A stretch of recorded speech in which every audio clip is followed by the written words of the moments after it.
Assalamualaikum warahmatullahi wabarakatuh, ikhwan. Jangan lupa dukung terus PTK channel dakwah kami dengan cara like, share, dan subscribe, dan tekan tombol lonceng di bawah ini. Selamat menonton, semoga bermanfaat. Tetap semangat. Terima kasih. Hasadan, tidak ada hasud, tidak ada iri, tidak ada dengki, illa fi isnain, kecuali iri, kecuali hasud, kecuali dengki terhadap dua perkara. Ya. Jadi nggak boleh kita hasud, nggak boleh kita iri, nggak boleh kita dengki, kecuali dua perkara. Apa itu hasud? Apa itu iri? Apa itu dengki? Hasud, iri, dengki itu yakni menginginkan nikmat-nikmat yang dimiliki oleh orang lain. Dia menginginkan nikmat yang dimiliki oleh orang lain itu hilang. Itu intinya. Yani ketika dia melihat saudaranya diberi nikmat oleh Allah, maka dia mengharapkan, dia menginginkan, bahkan dia berusaha agar nikmat yang diberikan Allah bagi saudaranya itu hilang, musnah, hancur nikmat-nikmat tersebut. Itu hasud, itu iri, itu dengki. Iri, dengki, hasud itu termasuk maradul qulub, termasuk penyakit hati.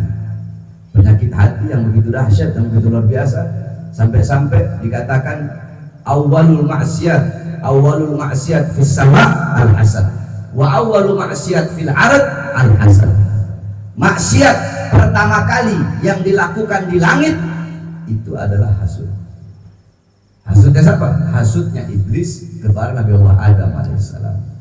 Dan maksiat yang pertama kali dilakukan di muka bumi itu juga hasud.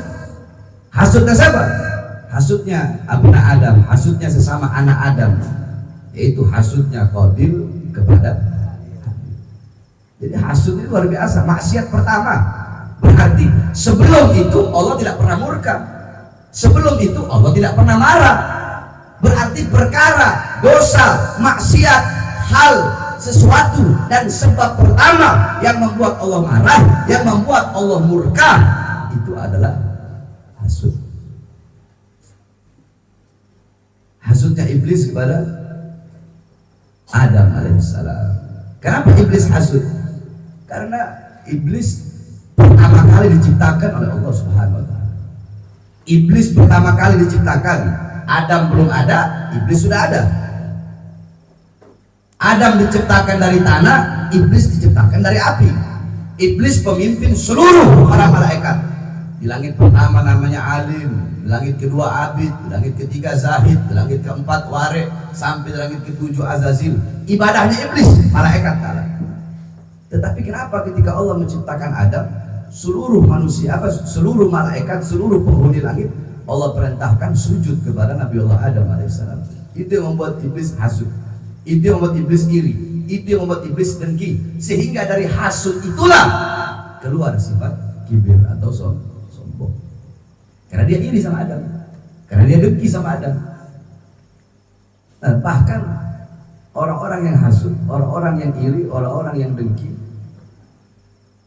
mereka bukan hanya iblis saja. Bahkan suatu waktu ada sebuah cerita bahayanya hasud, ya, bahayanya iri, bahayanya dengki. Satu waktu iblis pernah datang ke Fir'aun. Kata iblis begini, Fir'aun, sebejat-bejatnya anak nggak pernah ngaku Tuhan. Istilahnya begini, iblis ketemu, Fir'aun, aneh ini bejat, aneh ini makhluk paling laknat, selaknat-laknatnya aneh nggak pernah ngaku Tuhan. Ente siapa kok bisa-bisa ente ngaku Tuhan? Anak aja nggak pernah ngaku Tuhan. Fir'aun langsung mikir, iya iblis ya, anak ngaku Tuhan, ente dikutuk, ente dilaknat. Kira-kira ada nggak yang lebih bejat dari kita? Ada nggak yang lebih laknat dari kita? Ada nggak yang lebih jahat dari kita? Kata iblis, ada orang. Ada yang lebih jahat dari kita, ada yang lebih biadab dari kita. Siapa itu? Dulu, kata iblis, ana itu punya tim sukses. Tim sukses apa? Tim sukses untuk menyesatkan orang, tim sukses untuk menjerumuskan hamba-hamba Allah ke dalam perbuatan dosa dan perbuatan maksiat. Jadi iblis itu juga punya tim sukses, bukan hanya presiden yang punya tim sukses. Iblis juga punya tim sukses. Jadi tim suksesnya iblis ini orang-orang yang menjadi perantara, orang-orang yang mendorong untuk berbuat perbuatan dosa, untuk berbuat perbuatan maksiat, untuk meninggalkan taat. Nah, satu waktu karena ini orang berhasil, dia berhasil menjerumuskan orang ke dalam perbuatan dosa, ke dalam perbuatan maksiat. Saya mau kasih hadiah, kata iblis. Saya mau kasih hadiah kepada dia. Nah, saya tawarkan, kamu mau hadiah apa?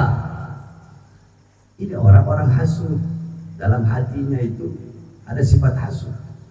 Dia bilang, saya pengen sapi milik tetangga saya mati. Kata iblis, aduh, kalau urusan hidup sama mati bukan urusan saya. Hidup mati itu urusan Allah. Udah begini aja, saya kasih kamu 100 ekor sapi. Saya nggak mau. Saya maunya sapi milik tetangga saya mati. Saya kasih 1000 ekor sapi, saya nggak mau. Jangankan 1000 ekor sapi, sapi di seluruh dunia kamu mau kasih sama saya, tetap saya nggak mau. Saya cuma mau satu, sapi milik tetangga saya mati. Orang hasud seperti itu. Orang hasud itu dia tidak ingin keuntungan, enggak. Dia tidak ingin keuntungan, dia tidak ingin nikmat yang serupa, enggak. Dia tidak ingin mendapatkan kenikmatan sebagaimana yang saudaranya dapatkan. Dia tidak ingin mendapatkan kesenangan sebagaimana yang saudaranya dapatkan. Dia tidak ingin mendapatkan kejayaan sebagaimana kejayaan yang saudaranya dapatkan. Dia tidak ingin mendapatkan kemakmuran sebagaimana kemakmuran yang saudaranya dapatkan. Orang hasud seperti itu. Orang hasud itu dia ingin kejayaan, kesenangan, kemakmuran, kebahagiaan, kegembiraan yang dimiliki oleh orang yang dia hasuti hilang, hancur, musnah, binasa. Jadi, andaikan ada 2 orang berdagang, yang satu dagang cabai, yang satu dagang cabai. Dia lihat ketika orang yang dagang di sebelahnya banyak pembelinya, kalau dia ingin pembeli juga sama banyak, nah itu bukan hasud. Jadi dia pengen sama-sama mencari keuntungan. Tapi kalau orang hasud, ketika dia lihat saudaranya di sebelah pembelinya banyak, cabenya bagus, bagaimana caranya ini orang hancur usahanya? Bagaimana ini orang caranya ketutup tokonya, rusak, hancur, kebakaran? Orang hasud seperti itu. Dia tidak mengharapkan kenikmatan yang sama, atau bahkan kenikmatan lebih enggak. Yakni istilahnya orang hasud tuh bahasa gampangnya begini. Orang hasud, orang iri, orang dengki, dia senang kalau melihat ente susah, dan dia susah kalau melihat ente senang. Itu bahasa gampangnya begitu. Jadi kalau ente lagi senang, ada orang susah dia, menderita dia, sedih dia. Kalau melihat ente senang, nah itu orang hasud. Awas, hati-hati. Jadi dia tidak ingin mengharapkan keuntungan, enggak. Dia tidak ingin mengharapkan keuntungan, enggak. Itu orang hasud. Ya, ini lebih parah daripada iblis. Nah, makanya awas, hati-hati sama orang hasud. Contoh, Deden hasud sama anak, seumpama. Nah, kalau Deden hasud sama anak, Deden nggak pengen sama seperti anak, enggak.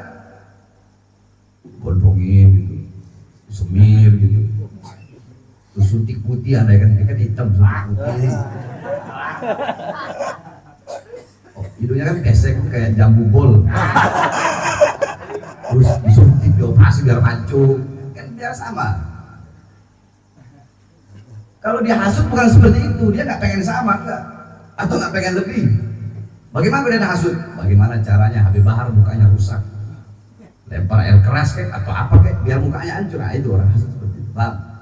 Jadi orang hasud itu dia tidak ingin kenikmatan yang sama seperti orang yang ia hasuti.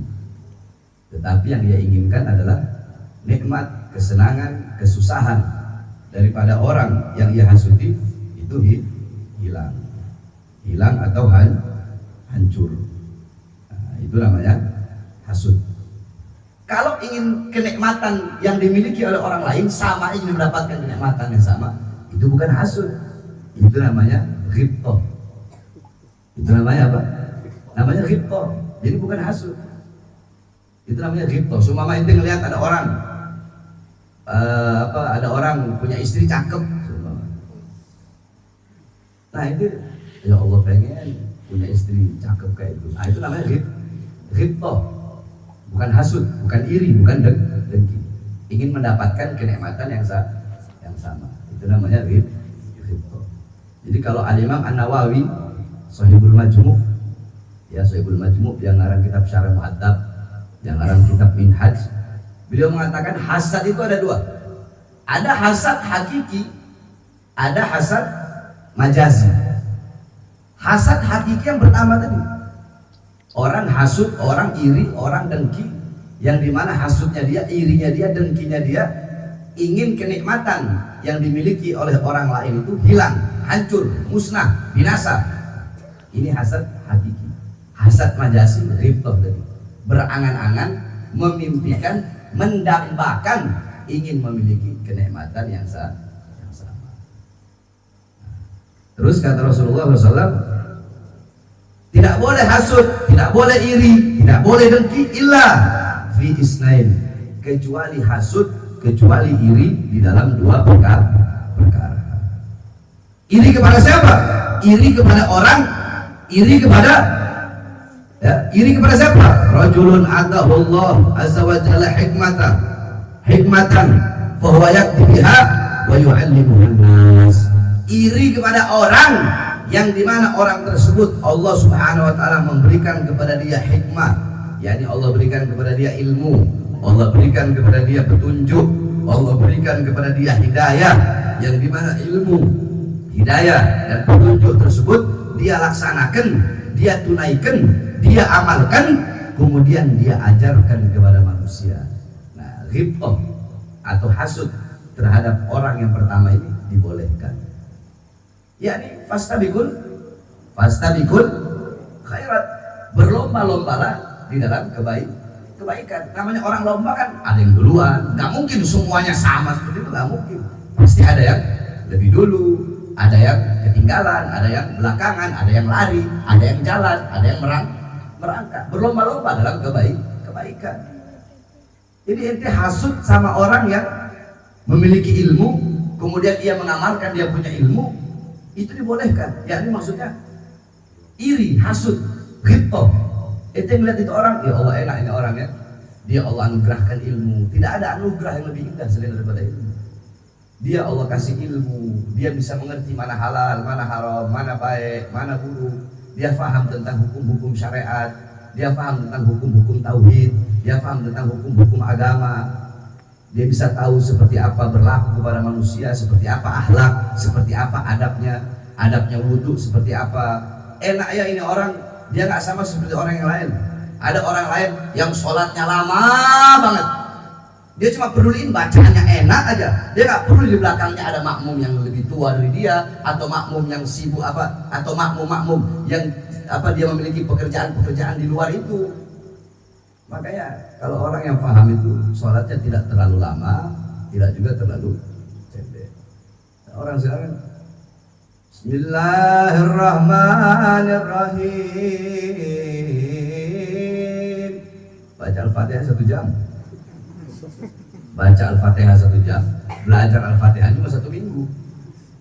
Kita orang dulu Ustaz Hashim, dia itu tahu Ustaz Hashim antum ngajar zaman Ustaz Hashim, ngajar Quran. Ustaz Hashim ngajari kita orang itu baca Fatihah aja 1 tahun baru kita orang bisa benar baca Al-Fatihahnya. 1 tahun belajar Al-Fatihah 1 tahun. Waktu masih pondok anak belajar Al-Fatihah 1 tahun baru benar baca Al-Fatihah. Setiap Kamis sore kalau nggak salah. Saya masuk 1 tahun. Makanya anak kalau lagi lihat orang baca Fatihah ketawa dalam hati aja. Udah baca Fatihahnya lama, salah semua lagi bacaan Fatihah. Mending kalau benar. Makanya ada bilang orang sekarang baca Fatihahnya 1 jam, belajarnya cuma 1 minggu. Kita orang baca Fatihah paling 2 menit, 3 menit, tapi belajarnya 1 tahun. Nah, jadi seperti itu. Ketika kita melihat ada orang yang diberikan anugerah oleh Allah Subhanahu Wa Taala berupa ilmu, kemudian dia mengamalkan ilmunya, kita ingin anugerah yang sama, yaitu ilmu. Lihat orang alim, ya Allah saya pengen jadi seperti itu, saya pengen hasud, yakni pengen sama seperti orang tersebut, pengen kenikmatan sama yang Allah berikan, yaitu ilmu. Nah berarti kalau kita hasud kepada hal tersebut, kalau kita ghibthah, kalau kita menginginkan nikmat yang sama, menginginkan anugerah yang sama, yaitu ilmu, maka harus dicari. Gak bisa tuh ilmu tahu-tahu datang sendiri ke kita. Laisal mar'u yuladu aliman. Tidak ada seseorang yang dilahirkan dalam keadaan berilmu. Gak ada orang lahir tahu-tahu jadi ulama, itu gak ada. Bapak inti kiai, kakek inti kiai, nenek moyang inti kiai, terus inti gak belajar tahu-tahu bisa jadi kiai, gak bisa. Al ilmu bita'allum, ilmu didapatkan dengan belajar, bukan dengan harta, bukan dengan garis keturunan, enggak. Kalau ente pengen mendapatkan kenikmatan yang sama yang dimiliki oleh orang alim,